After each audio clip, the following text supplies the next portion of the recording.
इसके घोंसले के पास रख दूंगी ना। आजा आजा मेरी बच्चे, आजा आजा। मुझे ही डरा। ये देखो, एक तो भागे जा रहा है ना, उठा के भी बैठ नहीं रही है। एक और थी, ये कहाँ से आ रहे हैं? अच्छा, यहाँ बना रखा है इन्होंने घोंसला।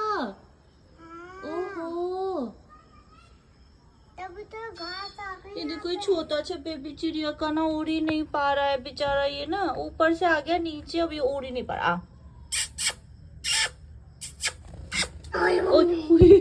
अरे यार, उड़ उड़ के गिर जा रहा है वो। हम घर के पीछे आए थे यहाँ पे तोरी तोड़ने के लिए।